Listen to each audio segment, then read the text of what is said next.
요즘 제 꼴에 어울리지 않게 스타벅스를 다니고 있습니다. 집에서 가깝다는 서태웅스러운 이유가 크지만 스타벅스에 좋은 기억이 있어서이기도 합니다. 30살쯤이었을 겁니다. 저도 여느 생각이 짧은 헬스 트레이너들처럼 트레이너는 무엇보다 운동을 잘하고 몸이 좋아야 한다고 착각하며 내 운동을 가장 중요하게 여기던 때였습니다. 그러던 어느 날 처음으로 스타벅스를 가게 되었고 카페라는 곳 자체가 어색한 데다 스타벅스만의 용어가 생소해 주문을 버벅대던 저를 한 직원분이 완벽하게 응대하며 도와줬습니다. 뒤에서 기다리는 다른 손님들 눈치 보며 당황하던 저는 그 직원분 덕분에 생애 첫 스타벅스가 좋은 기억으로 남게 되었죠. 자리에 앉아 커피를 호로록 대며 그 직원을 염탐하니 그분은 프로페셔널하게 고객을 응대하고 음료를 만들고 동료들을 돕기도 하며 크고 북적이는 매장을 완벽하게 지휘하더군요.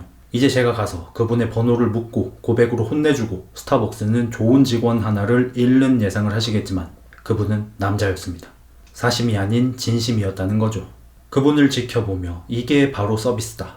나는 이 사람의 발끝도 못 따라간다 라고 느꼈고 그동안에 제가 너무 부끄럽고 그게 꽤 충격이어서 서비스 마인드를 배우러 스타벅스에서 일을 해보려고 했을 정도였습니다.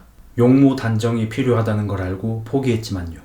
헬스 트레이너는 몸이 좋으면 일을 잘하는 직업이 아닙니다. 포켓몬 트레이너인 지우가 피카츄는 내팽개쳐두고 자기 몸만 단련한다면 까쭈 학원 선생님이 학생들 수업은 대충 하면서 자기 커리어 쌓으려고 개인 공부에 열중한다면 좋은 트레이너, 좋은 선생이라 할 수 없겠죠. 트레이너는 회원들이 시설을 이용할 수 있게 서비스를 제공하고 운동을 가르치는 직업이지 운동선수가 아닙니다. 몸이 안 좋아도 서비스 마인드만 좋으면 좋은 퍼블릭 트레이너가 될 수 있고 본인의 수행 능력이 떨어져도 말로 잘 설명할 수만 있다면 좋은 퍼스널 트레이너가 될 수 있습니다. 근데 아직까지도 업계인들 사이에선 일반 회원들의 시설 이용을 돕는 트레이너는 무능력한 트레이너, 일반 회원 무시하며 PT를 많이 따면 능력 있는 트레이너, 대회 나가고 입상하면 대단한 트레이너라는 인식이 있고 그래서인지 일반 회원들을 막대하는 것에 문제의식이 없습니다.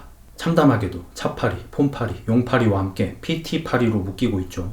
어느 직업에나 직업의식이 떨어지는 사람들은 있지만 양심과 함께 물건을 파는 직업군에 파리가 붙고 옆에 다른 직업들과 달리 물건을 팔면 더 볼일 없는 판매업이 아닌 회원권을 팔고 나서 일이 시작되는 서비스 교육업인 헬스 트레이너가 그들과 함께 묶이는 건 매우 부끄러운 일입니다. 저도 눈이 뜨이고 나니 의아했습니다. 생활체육 지도자 연수를 받을 때 왜 거기선 서비스 마인드에 대한 건 교육해주지 않았는지 헬스 트레이너를 하고 싶은 사람들이 그 자격증을 따는데 운동 자세나 보디빌딩 규정 포즈로 실기시험을 보고 지근이 어떻고 속근이 어떻고 하는 운동학만 가르쳐주고 회원을 어떻게 대해야 하는지는 왜 가르쳐주지 않았는지 의아했습니다. 해서 트레이너분들, 트레이너가 될 분들에게 도움이 될까 싶어 간간히 이렇게 오지랖을 부려봅니다. 실제로 트레이너를 목표로 한다며 제게 조언을 구하는 분들이 다들 똑같은 말을 하거든요.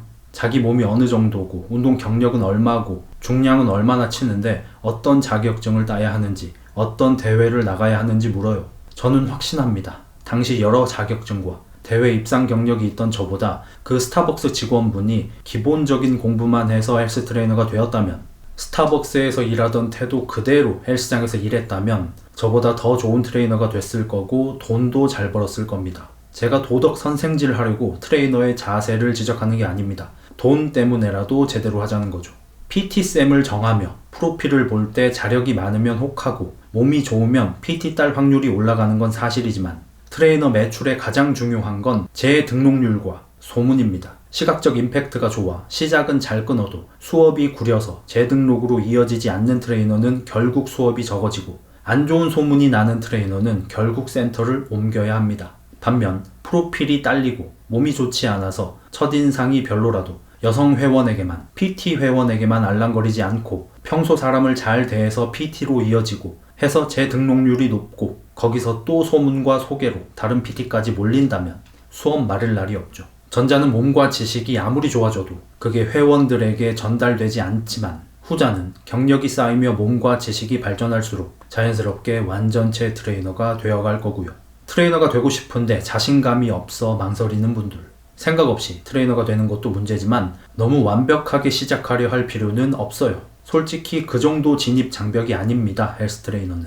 트레이너의 교육이 고등지식으로 회원을 대회에 내보내는 코칭이나 3대 500 찍는 노하우를 가르치는 것만이 아닙니다. 실제로는 다이어트 하려는 분들, 건강 관리하는 분들, 헬스장 기구 사용법을 배우고 싶은 분들, 그냥 혼자 운동하기 싫은 분들처럼 초급자 대상인 경우들이 훨씬 많고, 그런 기본 티칭을 가짱게 여기면서 그런 기본 티칭조차 성실하게 하지 않는 트레이너가 태반이라 등잔밑과 같은 그 블루오션을 파고드는 것도 좋은 전략입니다.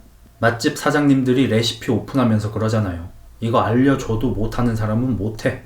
트레이너의 요건들 중에서 운동 실력이나 몸에만 매몰되지 말고, 결국 운동 지도도 사람을 상대하는 일이고, 몸이 아무리 좋아도 지도는 말로 해야 하니 인간을 대하는 태도, 서비스 정신, 국어 공부, 발음, 발성, 외모 관리 등 실제로 티칭을 하는데 쓰이는 것들을 무기로 삼아보세요. 물론 선수 PT나 재활 PT를 하려는 분들이라면 공부도 운동도 열심히 해야겠지만 거기까지 가는 길이 되게 멀거든요. 지식과 몸만 준비하며 그 길을 간다면 목적지에 도착하기 전까지는 그냥 무개념 트레이너일 뿐입니다. 트레이너의 실무 능력을 키우고 싶다면 운동만 하지 말고 지인들에게 운동 지도하는 거 연습하고, 그거 녹음해서 들어보며 상대가 모르는 걸 알 거라고 생각하며 설명하는 오류, 상대가 아는 걸 모를 거라 생각하며 반복해서 설명하는 오류, 이 두 가지만 잘 고쳐보고 모르는 걸 질문 받았을 때는 솔직하게 모른다고 답하고 공부해서 내일은 알려드릴 수 있는 정직함과 성실함을 갖춰보세요. 헬스장 취직하기 전에 바빠 죽는 카페에서 알바를 해보고 마트나 백화점에서 세일즈를 해보는 것도 추천드립니다. 다른 서비스업에 비해 헬스장에서 회원들 상대는 이지 난이도 수준이고, 헬스장 진상들은 순한 맛 수준인데 운동만 하다 트레이너 된 분들은 너무 징징대더라고요. 흑자 헬스 합시다. 바이바이. 요전에 트레이너 준비하며 쿠팡맨 한다는 구독자님, 제가 롤 아이디를 바꾸면서 채팅 기록이 날아갔네요. 현재 어떻게 되고 있는지 궁금합니다. 연락주세요.